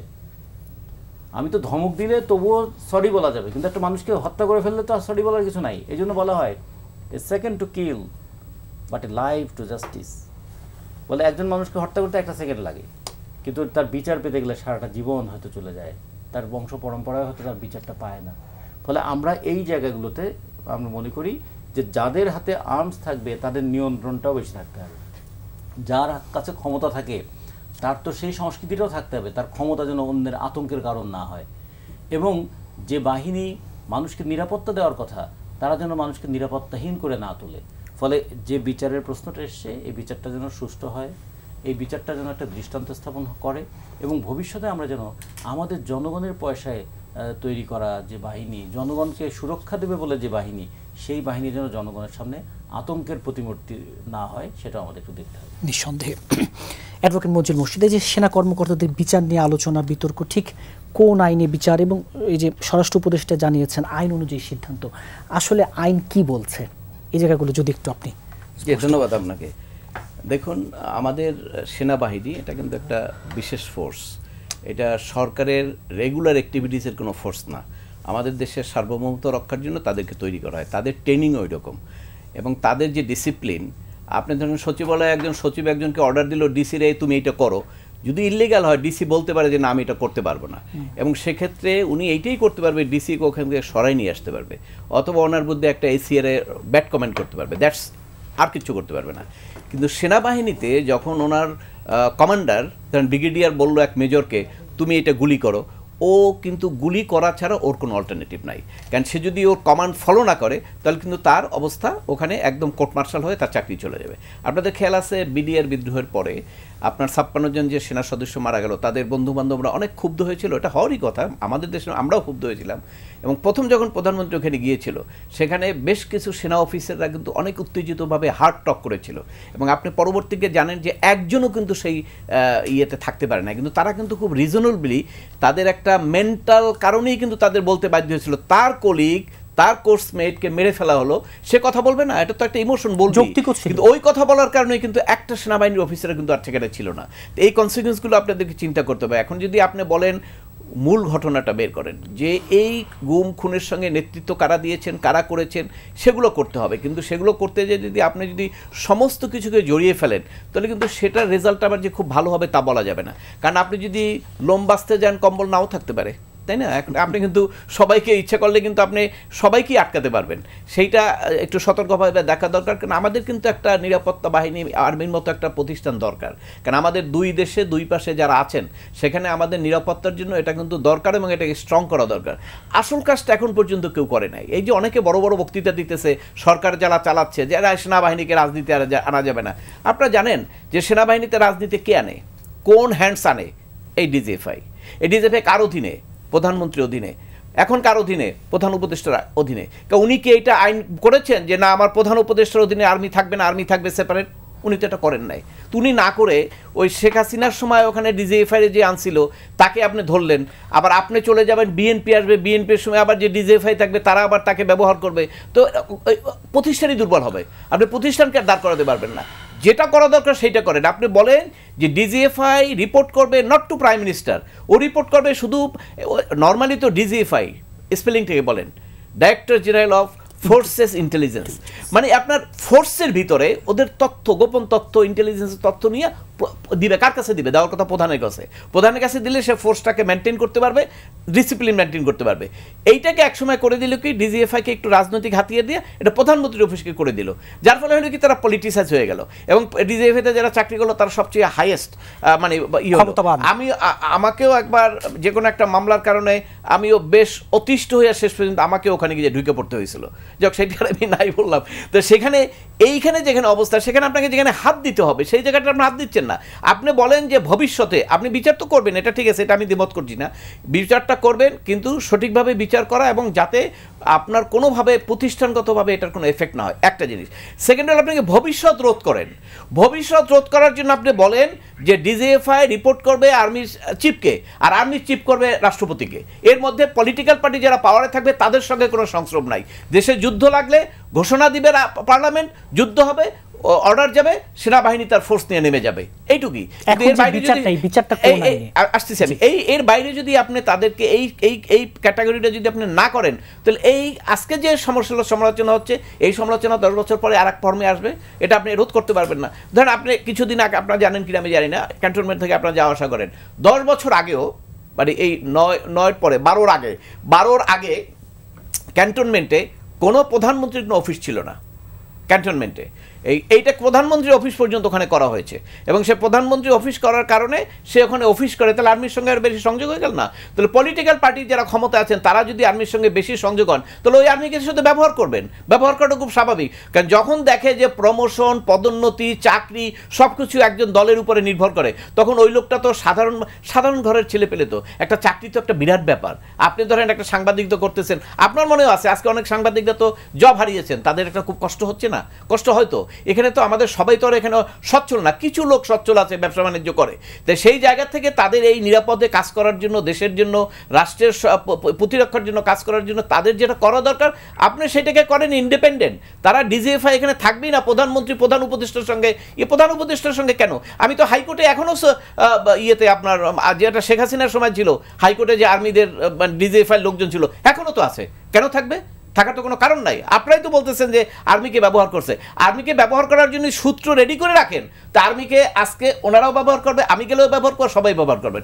আপনি ওইখানে কাট করেন যাতে ব্যবহার করা না হয়, তাহলে আমাদের সেনাবাহিনী ভবিষ্যতে একটা বাহিনী হিসেবে গড়ে তুলবে। আর বিচারের কথাটা বলছেন, দেখেন বিচার কিন্তু অলরেডি একটা কোর্ট, সেই কোর্টটা কিন্তু গঠিত হয়েছে এবং কোর্টের ব্যাপারে অলরেডি তারা ওয়ারেন্ট ইস্যু করেছে, তাদেরকে গ্রেপ্তার করা হয়েছে এবং হাজির করা হবে ওই তারিখে। কাজে এটা প্রসেসের মধ্যে চলে এসছে। এখন যদি কোনো প্রশ্ন থাকে ওনার বিচারটা সঠিক কি বেঠিক, এই কোর্টে আর কিছু করার সুযোগ নাই। কোর্টে এটা একটা সাংবিধানিক প্রশ্ন আছে, ওইটা কেউ না কেউ তুলতে পারবে। আপনি জানেন এটা কিন্তু এই কোর্ট যখন ওই পলিটিক্যাল লিডারদের বিচার করে, সেটার ব্যাপারে কিন্তু একটা প্রশ্ন তুলেছিল। এর আগে একজন ভদ্রলোক, উনি মারা গেছেন, অ্যাডভোকেট সাহেব, উনি একটা অ্যাপ্লিকেশন দিয়ে বলেছিলেন যে এই কোর্টের ক্ষমতা নাই। তখন কোর্ট বলেছিল এটা তো সাংবিধানিক কোর্ট না, আমি বিচার করতে বসছি, আমাকে বসাইছে, আমি বিচার করব, আমার যা করার। হ্যাঁ, এই কোর্টের ক্ষমতা নাই, এই কথাটা বলার সুযোগ আছে সাংবিধানিক কোর্টে, হাইকোর্টে, সুপ্রিম কোর্টে। অতএব এখানে এই বিচারটা কোথায় হবে, কি হবে, এই বিতর্ক হতে পারে, কিন্তু সেইটা হবে সুপ্রিম কোর্ট, হাইকোর্টে। এই কোর্টে এরকম কোনো বিতর্কের সুযোগ নেই। এই কোর্ট অর্ডার দিছে, গ্রেপ্তার করেছে, ওখানে হাজির করবে, সেখানে সাক্ষী হবে, সেখানে বিচার হবে। যদি হ্যাঁ একটা প্রশ্ন আসতে পারতো, সেখানে যদি সেনাবাহিনীর সকলে মিলে তারা যদি সেটা একটা অবস্থান নিত যে না আমরা এটা ট্রাইব্যুনাল, আমাদের আর্মির ট্রাইব্যুনালে করবো, কোর্ট মার্শাল করবো, একই কথা, কোর্ট মার্শালে তো বিচার হয়, চূড়ান্ত শাস্তি হয়। অতএব সেটাও তারা করতে পারতো, কিন্তু সেখানে তারা অবস্থান নেন নাই। তারা কিন্তু স্পষ্টভাবে কালকে প্রেস রিলিজ দিয়ে, কালকে মিডিয়ার কাছে বলেছেন যে আমরা জনগণের প্রত্যাশা যেটা, সেটাকে আমরা রেসপেক্ট করি এবং আমরা বলছি যে আমরা সবাইকে এটা করেছি। আর আপনারা অনেকে বলতেছে পালাই গেছে, কয়জন পালাই গেছে? 1-2 জন। 15 জনের মধ্যে যদি 9 জন পালাই যেত, তাহলে আপনি বলতে পারতেন বিরাট পার্কা পালাই গেছে। এটা তো সব জায়গায় 1-2 জন পালাই যাইতেই পারে, এটা কোনো বড় ঘটনা না। কিন্তু এখন ঘটনা হলো যে যেভাবে চলছে, সবচেয়ে হলো সোশ্যাল মিডিয়া, যেটা আমাদের রবিউল আলম ভাই একটু আগে বললেন, সেটা হলো আপনি সোশ্যাল মিডিয়া যদি দেখেন এবং এইটা যদি কোনো বাহিনীর সদস্যরাও দেখে, এটার অনেকটা মারাত্মক এফেক্ট আছে। আপনি সকালে দেখলাম যে মার্শাল্লাহ হয়ে গেছে, পরে দেখলাম সেনাবাহিনীর প্রধান গ্রেপ্তার, পরে আবার দেখলাম আপনার ডক্টর ইউনূস সাহেবকে ক্যান্টনমেন্টে নিয়ে আটকাই রাখা হয়েছে। এই সমস্ত এইটা যদি কেউ দেখে এবং এই হেডিংগুলো যদি দেখে, এই হেডিংগুলো দিয়ে কিছু ইউটিউবার ব্যবসা করতেছে। আনফরচুনেট, এই টাকা হালাল, আমার কাছে, আমার ব্যক্তিগত, আমি মুসলমান, আমি মনে করি এই টাকাটা হালাল টাকা না, কিন্তু তারা এই ব্যবসাটা করতেছে একটা রং হেডিং দিয়া, আমাদেরকে দেখার জন্য প্রলুব্ধ করতেছে এবং প্রলুব্ধ করার কারণে তারা এই ব্যবসাটা করতেছে। যেটা এমন একটা হেডিং দিল, দেখা গেলো লিখছে, এর আগেও লিখছে অনেক সময়, খালেদা জিয়া মারা গেছে, এটা দেখলে আমরা খুলবো না? আমি তো ওটা খুলবো, ওটার ভিতরে এরকম কোনো খবরই নাই। তো সেইখানে আমি যখন খুললাম, পয়সাটা সে পেল। এই যে আয়টা এই ইউটিউবারদের আয়, এটাকে আমি মনে করি একটা অনৈতিক আয়, এবং এটা ধর্ম অনুসারে এটা হালাল না, এটা হালাল ইনকাম না। অর্থাৎ এই হালাল ইনকামটা যদি তারা বন্ধ করতো, তাহলে আমরা কিছুটা রেহাই পেতাম। যেভাবে এই সেনাবাহিনীর এই বিষয়টা নিয়ে করা হচ্ছে, আমি তো, যদি আপনি মাথাটা অন্যদিকে রেখে শুধু এইটার মধ্যে রাখেন, তাহলে আপনি ভয়ঙ্কর ভীতির মধ্যে পড়ে যাবেন যে রাষ্ট্রের অবস্থা কি হচ্ছে। আমি মনে করি যে এগুলো একটু সতর্কভাবে দেখা দরকার, সরকারের চিন্তা করা দরকার। আসলেই সেনাবাহিনী, পুলিশ রাজনীতিতে হস্তক্ষেপ বন্ধ না করলে দেশের কোনো উপকার হবে না। এই সরকার সেই কাজটা করুক, সেই কাজটা করে অন্তত সবাইকে বলুক যে আমরা এইটুক করেছি। আর যদি সেটা না করে, ওই সরকার গতানুগতিক সরকার, এটা পরে আমরাই বলবো গতানুগতিক সরকার। আরিফুল ইসলাম আদিব, একটু নির্বাচনের দিকে দৃষ্টি দেই। আজকে নির্বাচন কমিশনার এবং স্বরাষ্ট্র উপদেষ্টা বলেছেন যে বিগত 3টি নির্বাচনের কথা বলছেই তারা যে দায়িত্বে রাখবে না, এবং নির্বাচন কমিশনার যেই টোনে বলছে যে এবার আমরা দেখিয়ে দেব ভালো নির্বাচন কাকে বলে, আইনের শাসন কাকে বলে, কিন্তু মাঠের যে বাস্তবতা, কারণ আমরা দেখেছি বিএনপি, জামায়াত ইসলামী, আপনাদের পক্ষ থেকে মাঝে মাঝে বলা হচ্ছে লেভেল প্লেইং ফিল্ড, ঠিক জায়গাটা কোথায়, উপদেষ্টাদের অনেকের নিরপেক্ষতা নিয়ে প্রশ্ন তুলছেন। সেই জায়গায় যে অবাধ, সুষ্ঠু এবং গ্রহণযোগ্য নির্বাচনের চ্যালেঞ্জটা তো রয়েই যাচ্ছে কিনা?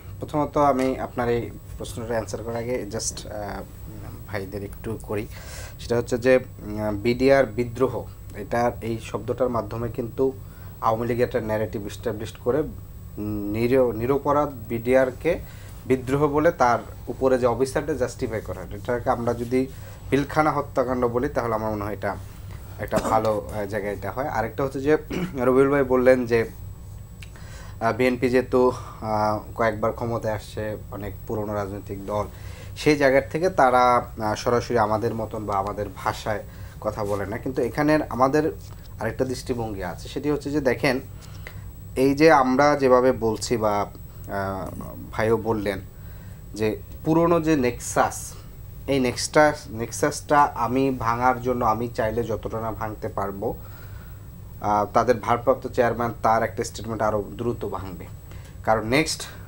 তাদের যে ক্ষমতায় যাওয়ার যে একটা সম্ভাবনা কিংবা হচ্ছে তারা করছে, সেই জায়গার থেকে বরঞ্চ এরা আরও বেশি দ্রুত ভাঙার সুযোগ আছে। কিন্তু আমাদের কাছে যেন মনে হচ্ছে, যেহেতু গত 20 বছর ধরে বিএনপির ক্ষমতায় যাওয়ার অভিজ্ঞতাটা কিছুটা হলেও হয় নাই, ফলে সে মনে করতেছে যে এত কিছু কাঠামো যদি সব ভেঙে ফেলি, তাহলে আমারই মনে হয় তো ক্ষমতায় যাওয়া হয়তো বা একটা ধ্রুব ব্যাপার হয়ে যেতে পারে আর কি।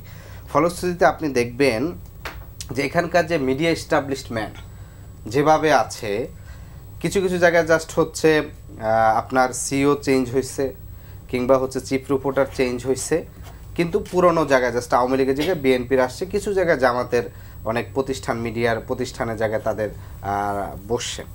ফলশ্রুতিতে এই যে এস্টাবলিশমেন্ট টিকিয়ে রাখার ক্ষেত্রে আমরা দেখি যে আমাদের পুরনো এস্টাবলিশমেন্টের যে দল বিএনপি জামাত, দুই দলেরই কিছুটা প্রবণতা আছে। যার ক্ষমতা যাওয়ার সম্ভাবনা বেশি, তার প্রবণতাটা তত বেশি, কারণ তারা চিন্তা করেন যে পুরনোভাবে তো তার একটা অভিজ্ঞতা আছে ক্ষমতায় যাওয়ার জন্য।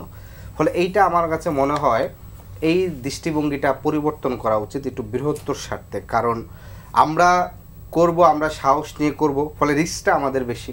কারণ আজকে নুরুল হক নূর তার নাকের হাড় ফাটিয়ে দিচ্ছে, কালকে হচ্ছে আমার ফাটিয়ে দিতে পারে, পরশু আরেকজনে ফাটিয়ে দিতে পারে। ফলশ্রুতিতে এই জায়গাটা কিন্তু খুব গুরুত্বপূর্ণ।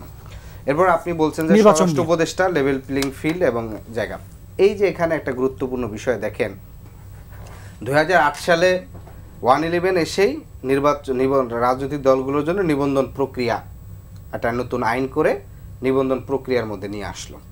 আমরা 2024-এর আগের ইলেকশনে কি দেখলাম, যে এখানকার সবচেয়ে ভাইব্রেন্ট যে রাজনৈতিক দলগুলো মাঠে সবচেয়ে বেশি সোচ্চার ছিল, গণ অধিকার পরিষদ বলেন, গণসংহতি আন্দোলন, নাগরিক ঐক্য থেকে শুরু করে একটা রাজনৈতিক দলকেও হচ্ছে নিবন্ধন দেওয়া হয়নি।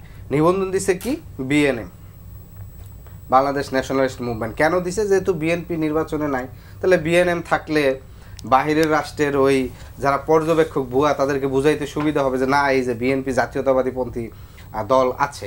আরেকটা দিল কি সুপ্রিম পার্টির, সেই সুপ্রিম পার্টির মামলার প্রেক্ষিতে সম্ভবত জামাত ইসলামের নিবন্ধন স্থগিত করেছিল 1 আগস্ট। তাহলে এই দুইটা দলকে নির্বাচন কমিশন হচ্ছে একটি স্বাধীন প্রতিষ্ঠান। সে কি সরকারের চাপে কাজ করতেছে, নাকি ওই যে আমি যে নেক্সাসের কথা বললাম যে অদৃশ্য কোন শক্তি নির্দেশে সে এই দিছে? আজকে অভ্যুত্থান পরবর্তীতে সবচেয়ে এটা আবারও আমাদেরকে বলতে হচ্ছে যে আমরা কিন্তু এই কারণে সংস্কার কমিশন আমাদের পক্ষ থেকে একটা প্রস্তাব গেছিল যে এই যেগুলো সাংবিধানিক প্রতিষ্ঠান আছে এই প্রতিষ্ঠানগুলোর নিয়োগের ক্ষেত্রে যেন একটা জাতীয় সাংবিধানিক কাউন্সিল গঠন করা হয়, এনসিসি, যেটার মাধ্যমে এটার প্রধান নিয়োগ দেওয়া হবে। না হলে এইটার কি অবস্থা হয় সেটা তো আপনারা দেখছেন যে প্রত্যেকটা প্রতিষ্ঠান দলীয় প্রধান, দলীয় বিবেচনা, দলীয়করণ প্রক্রিয়া এই নিয়োগগুলো হয়ে থাকে। আজকে আগস্টের পরবর্তীতে বাংলাদেশে নির্বাচন কমিশন এনসিপির সাথে সাথে আরেকটি দলকে হচ্ছে তারা কি মনোনয়নের জন্য ঠিক করলো, কি নাম, জাতীয় লীগ নাকি, জাতীয় পার্টির জাতীয়, আবার আওয়ামী লীগের লীগ। তাহলে জাতীয় পার্টি নিয়ে আপনাদের সম্ভবত বাংলা বিষয় নিয়ে একটা ব্রেকিং নিউজ দেখলাম যে এর কক্ষ খুঁজে পায় না, 2 বাথরুম বিশিষ্ট একটা রুম না জানি কি পেয়েছে। তাহলে আপনি চিন্তা করেন আমাদের একটা নিবন্ধন প্রক্রিয়ার জন্য 100টার অধিক উপজেলায় 200 করে সমর্থক, সেখানে আবার তারা ফোন দিচ্ছে, গোয়েন্দা সংস্থার মাধ্যমে তথ্য করছে যে ভাই আপনি কি স্বেচ্ছায় এখানে নাম দিছে নাকি আপনারা জোর করে দিছে, মানে এই নানা ধরনের তদন্ত করে এরপর রিপোর্ট করলো যে না কিছু ঘাটতি আছে, আবার পূরণ করে দেওয়া দিল। তাদেরটা এটা কোন প্রক্রিয়া হয়েছে? হয় নির্বাচন কমিশনে যারা এখানে নিয়োগ হয়েছে হয় টাকা খেয়ে করছে, না হয় এই অদৃশ্য শক্তি, যে অদৃশ্য শক্তির বিরুদ্ধে গুম কমিশন অভিযোগ আনছে তাদের নির্দেশ হচ্ছে তাদেরকে হচ্ছে আপনার হচ্ছে নির্বাচনে নিবন্ধন দেওয়া হচ্ছে। তাহলে একটা সাংবিধানিক প্রতিষ্ঠান কাজ করতে পারতেছে না।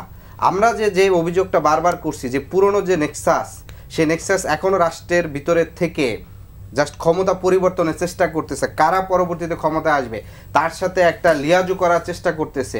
কি বিনিময়? যে হ্যাঁ আপনি ক্ষমতায় আসবেন, আপনি আমার কাঠামো ঠিক রাখবেন, আপনাকে ক্ষমতায় আসাটা আমি সহজ করে দিব। তাহলে ফেব্রুয়ারি নির্বাচন আমি বলি ফলশ্রুতিতে এই বিষয়টা কিন্তু আমাদের রাজনৈতিক দলগুলোকে একটা গুরুত্বপূর্ণ সিদ্ধান্ত নিতে হবে।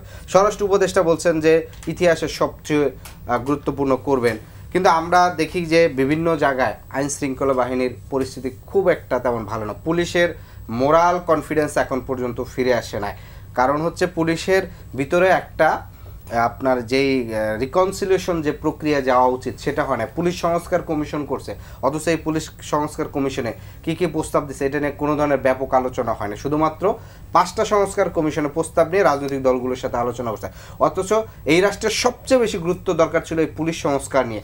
আপনি জানেন না যে এই পুলিশের যারা 9ম এবং 10ম গ্রেডে নিয়োগ পায়, কনস্টেবল থেকে শুরু করে হচ্ছে এসআইতে সাব ইন্সপেক্টরে নিয়োগ পায়, তারা বছরের পর বছর 10 থেকে 12 বছর 16 বছর একই পোস্টে চাকরি করে, তার বেতন কাঠামো বাড়ে না, তাকে 16,000 টাকা বেতন নিয়ে হচ্ছে ধরেন কাজ করতে হয়, 10 থেকে 12 ঘন্টা কাজ করতে হয়, সে যে বেতন পায় সেটা দিয়ে নিজের সংসার চালানো সম্ভব হয় না, অমানবেতর জীবনযাপন করে। যারা ট্রাফিকে দায়িত্ব পালন করে তাদেরকে সঠিক ইকুইপমেন্ট দেওয়া হয় না। আপনি দেখবেন যে ট্রাফিকে যারা পালন করে, দায়িত্ব পালন করে, এই যে ঢাকার যে আবহাওয়া, যে কি যে পরিস্থিতি, এই যারা দায়িত্ব পালন করে অধিকাংশ পুলিশ অফিসার ঠিক না, মানে যারা ট্রাফিক যারা সার্জন দায়িত্ব পালন পরবর্তী শেষ জীবনে গিয়ে তারা হচ্ছে খুবই দুরারোগ্যে হচ্ছে তারা আক্রান্ত হয়। কিন্তু ফেব্রুয়ারি নির্বাচন তো হতে হবে না, নির্বাচন তো অবশ্যই হতে হবে। সেই কারণে তো আমি বললাম যে এখানে সবগুলো দলের এখানে স্ট্রংলি ভয়েস নিতে হবে যে পুরনো যে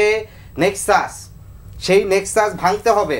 আজকে আপনি তরুণদের দলের উপর হচ্ছে আপনি দায় চাপান যে তারা রূপায়ণ টাওয়ারে বিল্ডিং করে, রূপায়ণ টাওয়ার বসুন্ধরার মাধ্যমে টাকা দেয়, অথচ আমরা স্পষ্ট করে দেখছি যে বসুন্ধরার যেই 5টা টেলিভিশনের যে কোম্পানি, মিডিয়া কোম্পানি, সেখানে কারা গিয়া বসছে সেটার দায়িত্ব কোন দল নিছে? বিএনপি স্পষ্ট করে তারা সেখানে দায়িত্ব নিছে। গুরুত্বপূর্ণ পত্রিকাগুলোর সম্পাদক কারা বসিয়েছে? গুরুত্বপূর্ণ হচ্ছে। ফলশ্রুতিতে তাদের ওখান থেকে এই দলগুলোকে স্ট্রংলি ভয়েস নিতে হবে যে আমি পুরনো নেক্সাসটা ভেঙে দিব, আমি পুরনো নেক্সাসের সহযোগিতায় ক্ষমতায় গিয়ে তাদেরকেও আমি বেনিফিশিয়ারি করব। সেই দৃষ্টিভঙ্গি যদি না আসে তাহলে আপনার লেভেল প্লেইং ফিল্ড কোথায় হবে? লেভেল প্লেইং ফিল্ড তো জাতীয়তাবাদী হয়ে গেছে 75%, জামাত হয়ে গেছে 25%। শেখ রবিউল আলম, জি শেখ রবিউল আলম, এই যে লেভেল প্লেইং 70% 30% এবং সব কাঠামো ভেঙে ফেলার যে ভয়, যে বিএনপি তাহলে ক্ষমতায় যাওয়াটা দুরূহ হয়ে যাবে। আচ্ছা, লেভেল প্লেইং ফিল্ডের ঘাটতি কোথায়? এখন লেভেল প্লেইং ফিল্ড চাচ্ছেন না লেভেল আপনার উইনিং সাপোর্টার বা ভোট চাচ্ছেন? সেটা তো কঠিন, সেটা কে দিবে? সব রাজনৈতিক দল সমান সুযোগ নিয়ে রাজনীতি করছে না, রাজনৈতিক কর্মসূচি পালন করছে না। এই অন্তর্বর্তীকালীন সরকারটি আমাদের সবার সরকার না, দল নিরপেক্ষ সরকার না। এই অন্তর্বর্তীকালীন সরকারটা স্বাধীন একটা নির্বাচন কমিশন গঠন করেছে না। আইন শৃঙ্খলার রক্ষাকারী যে বাহিনী আছে, এই অন্তর্বর্তীকালীন সরকার পরিচালনা করছে। উপযুক্ত ব্যক্তিদেরকে পদোন্নতি দিয়ে নির্বাচনের জন্য প্রস্তুত করা হচ্ছে। 1 লাখের উপর সেনাবাহিনী থাকবে, বিমান বাহিনী, নৌবাহিনী, কোস্টগার্ড, বিডিআর। এ দেশেরই সন্তানরাই তো নির্বাচনে দায়িত্ব পালন করবে নিরপেক্ষভাবে, তাদের তো আর ক্ষমতা যাওয়ার ইচ্ছা নাই। এখন ধরেন কি বলি বলেন তো, নির্বাচন কমিশন আপনি স্বতন্ত্র চান, স্বাধীন চান, সাংবিধানিক প্রতিষ্ঠান হিসেবে দল মতের ঊর্ধ্বে থেকে দেশের হয়ে দায়িত্ব পালন করবে, এটাই তো চাই আমরা। এবং সেটা গঠন করার জন্য সংস্কার এনেছি। অধ্যাদেশ কয়েকদিন আগে জারি করা হলো 2টি নির্বাচন কমিশনকে শক্তিশালী করার জন্য। আগামীতে সনদেও, জাতীয় সনদেও সে প্রস্তাবনা আছে। কিন্তু আপনার মতো করে ফাংশন না করলে আপনি তা অকেজ করে দিতে চান, সেটাও অনিরপেক্ষ বলতে চান।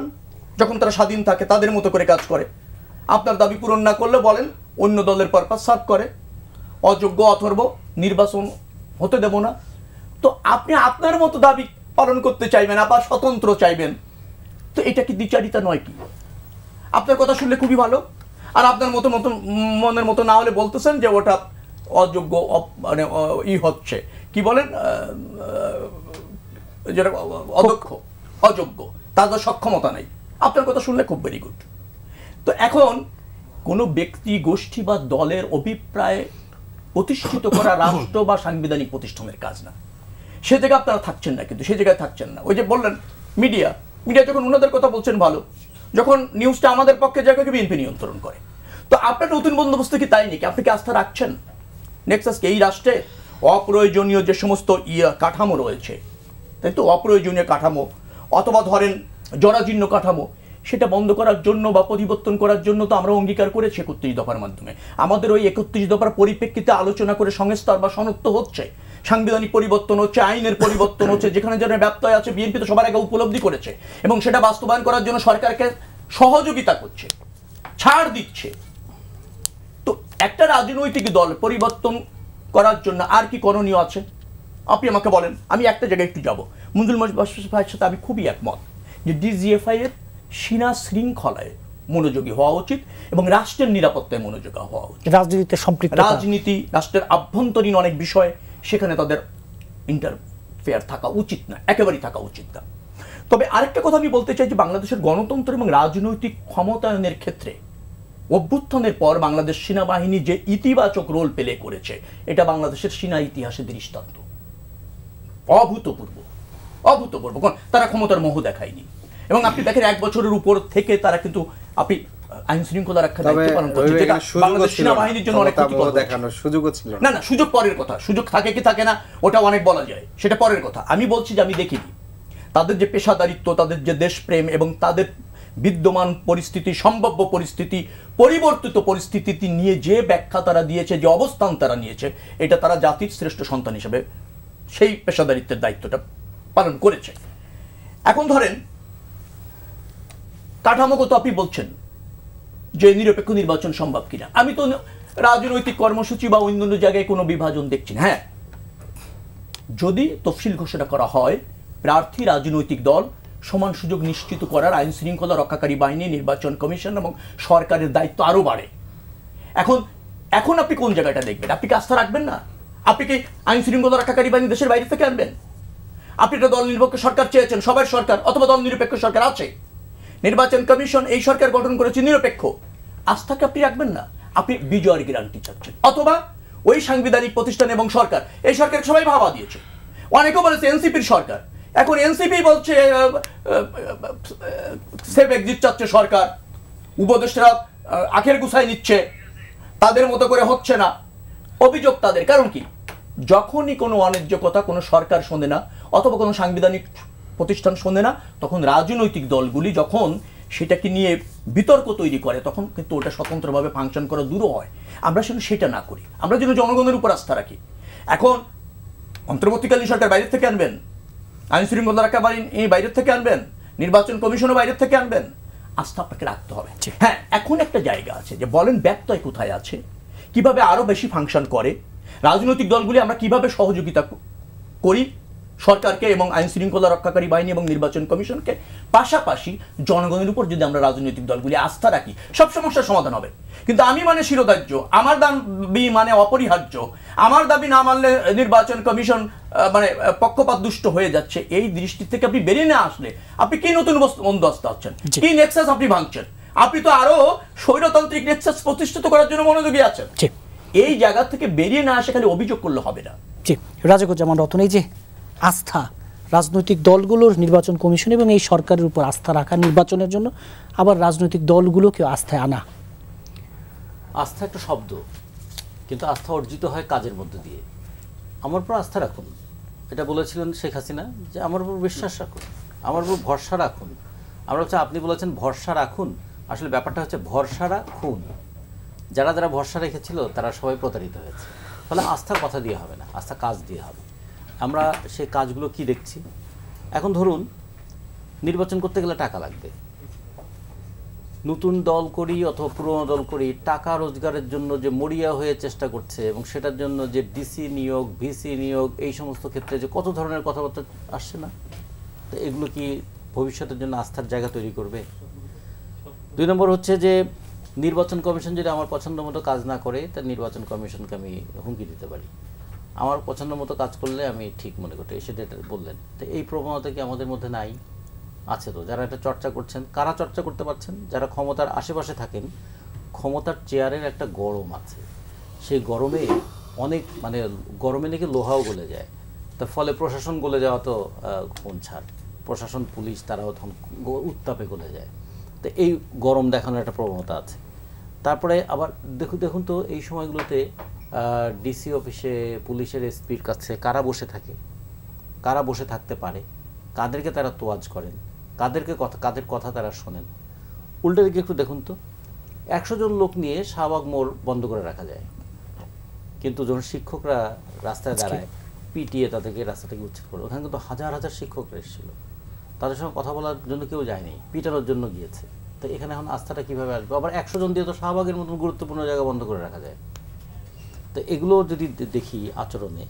আর 3টা ঘটনা যদি আপনাকে বলি, অভ্যুত্থানের পরে, অভ্যুত্থানের আগে শ্রমিকরা যেভাবে জীবন দিয়েছিল মজুরির জন্য, একটা গণতান্ত্রিক ট্রেড ইউনিয়ন প্র্যাকটিসের জন্য, অভ্যুত্থানের আগে নাসাতে ইউনিয়ন করতে গিয়েছিল আমাদের সংগঠন, শ্রমিক সংগঠন সমাজতান্ত্রিক ফ্রন্ট, দেয়নি। অভ্যুত্থানের পরে ডরিন নামে একটা কারখানায় ইউনিয়ন করতে গিয়েছিল বলে 32 জনের বিরুদ্ধে বিশেষ ক্ষমতা আইনে মামলা করা হলো। আচ্ছা, বিশেষ ক্ষমতা আইন, আচ্ছা ইউনিয়ন করার অপরাধে কি বিশেষ ক্ষমতা আইনে 2 মাস জেল খাটানো যায়? হলো তো। তারপরে কি রিক্সা এবং ব্যাটারি রিক্সার পক্ষে কথা বলেছিল চট্টগ্রামে নারায়ণগঞ্জে সেলিম মাহমুদ সহ 32 জন, আর চট্টগ্রামে আমাদের বাসদের সমন্বয়ক আলকাদেরি জয়, ছাত্রফ্রন্টের সভাপতি মিরাজ সহ তাদেরকে বিশেষ ক্ষমতা আইনে 1.5 মাস জেল খাটলো তারা। আর এখনও জেলে আছে সিলেটে এই রিক্সা আন্দোলনের করার জন্য, সিলেটের আমাদের বাসদের জাফর, প্রণব, পাল সহ এরা, তাদের বিরুদ্ধে কি মামলা দেওয়া হয়েছে? তাদের বিরুদ্ধে মামলা দেওয়া হয়েছে বিশেষ দ্রুত বিচার আইনের মামলা। আচ্ছা, এই যে তাহলে আস্থাটা কেমন করে হবে? আমরা বলছি পুলিশ নাকি পাচ্ছে না, এখনো ভরসা পাচ্ছে না, কিন্তু পুলিশ কিন্তু এই আগের মতো ভুয়া মামলা দেওয়া কিংবা মানে অনির্দিষ্ট সংখ্যক আসামি করে মামলা দেওয়া, এগুলো কিন্তু ঠিকই করছে। তাহলে নির্বাচনের ভবিষ্যৎ কি দেখছেন? নির্বাচনের ভবিষ্যৎ যেটা দেখছি, নির্বাচনের যখনই তারিখটা ঘোষণা হয়ে যাবে, নির্বাচনের ভবিষ্যৎ কিন্তু পুলিশ নির্ধারণ করবে না, নির্বাচনের ভবিষ্যৎ কিন্তু ওই নির্বাচন কমিশন নির্ধারণ করবে না। নির্বাচনের ভবিষ্যৎটা নির্ধারিত হবে, নির্বাচনের তারিখটা ঘোষণা হয়ে গেলে রাজনৈতিক দলগুলো যখন রাস্তায় নামবে, মাঠে নামবে, মানুষের কাছে যাবে, তখন এক ধরনের সেলফ ডিসিপ্লিন তৈরি হবে। আপনি খেয়াল করে দেখুন, পয়লা বৈশাখে যখন রমনা বটমূল্যে বিশাল প্রোগ্রাম হয়, লক্ষ মানুষ নামে, কয়জন পুলিশ সেখানে নিয়ন্ত্রণ করে? ওখানে একটা সেলফ ডিসিপ্লিন তৈরি হয়। আবার কখনো কখনো কোনো একটা কনসার্টে পুলিশ দিয়েও ওটাকে নিয়ন্ত্রণ করা যায় না। ফলে মানুষ যখন সেলফ ডিসিপ্লিনে চলে আসে, তখন আসলে পুলিশের অত প্রয়োজন হয় না, তখন শুধু তারা দেখতে চায় পুলিশ যেন নিরপেক্ষ আছে। রাজনীতির বর্তমান যে বাস্তবতা, সেলফ ডিসিপ্লিন থাকবে বলে কি মনে হচ্ছে? না, এখন থাকবে এই কারণে, কারণ মানুষ যখন রাজনৈতিক দলগুলো বলবে ভোটারের ভোট চাইতে হবে, আমার ভোটারের কাছে আমাকে যেতে হবে, ভোট কেন্দ্রে যখন সে যাবে তখন তবে জানি না সে কী করবে।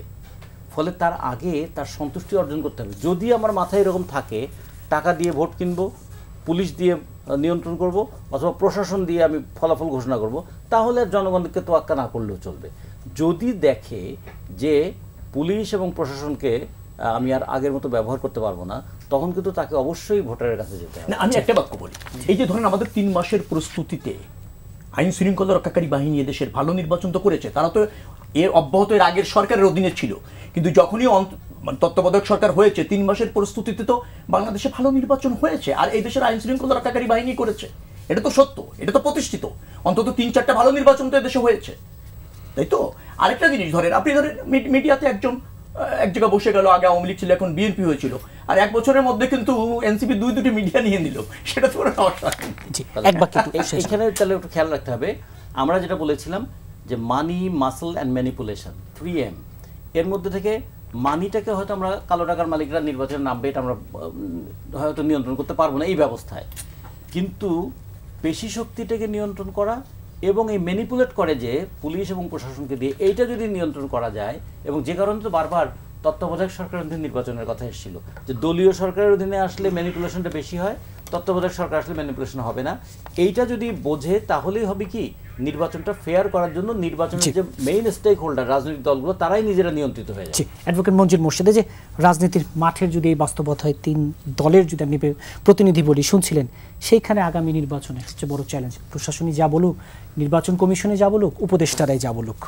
দেখুন, সবচেয়ে বড় কথা হলো maybe there are 1000 challenge, but আমাদের কোনো অল্টারনেটিভ নাই নির্বাচন করার, এটা হলো বাস্তবতা। আর যে কথাটা বলা হচ্ছে আপনার ফরিদ সাহেব যেটা বললেন যে পুলিশের সক্ষমতা, এটা কারেক্ট, কিন্তু আমার দৃষ্টিতে পুলিশের সক্ষমতাটা বড় ব্যাপার না। কারণ আপনারা যারা এই পরিবর্তন এনেছেন, যারা সরকারের সমর্থক, সবাই তো আপনারা সমর্থক, কেউ তো বিরুদ্ধে না। জামাতে ইসলাম বলেন, এনসিপি বলেন, বিএনপি বলেন, তারপরে বাসদ বলেন, সবাই তো সমর্থক। ওনারা যদি মনে করে যে ভোট কেন্দ্রটা ওনারাই দায়িত্ব পালন করবেন, এবং ওনারা যদি ওই নির্বাচন চান যে নির্বাচন আগে হয়েছে সেটা যদি চান, তাহলে কিন্তু সিনারিও ডিফারেন্ট হবে। আর যদি ওনারা মনে করেন নির্বাচনের মতোই আমরা চাই, তাহলে কিন্তু ওখানে কেউ জাল ভোটের জন্য চেষ্টা করবে না। ওনারা তাকাই থাকবে, জনগণ আসতেছে, আমাকে ভোট দেয় কিনা, বলবে ভাই ভোটটা দিলে না দিলে ওনার উপরে ক্ষোভ থাকতে পারবে না। এই অ্যাটিটিউডটা যদি রাজনৈতিক দল যারা নির্বাচন চাচ্ছে তারা যদি ভোট কেন্দ্রে করে, তাহলে পুলিশের সক্ষমতাটা বড় ব্যাপার হবে না। তবে হ্যাঁ, যদি পুলিশ নির্ভর হয়ে যায়, ওই যে বললাম, যেটা আরিফ বললেন, যে যদি ভোট কেন্দ্র যদি দখল করতে কেউ যায়, সেখানে তো পুলিশ লাগবে। কিন্তু এই যে দখল করার কথা বলতেছেন, দখল কে করবে? এখানে তো আওয়ামী লীগ 14 দল তো নির্বাচন এখন পর্যন্ত যাচ্ছে না, এটাই আমরা জানি, পরিস্থিতি তাই বলে। তো আপনারাই তো যাচ্ছেন, তা আপনারাই তো নির্বাচনটা আনলেন যে ভালো একটা নির্বাচন দিবেন।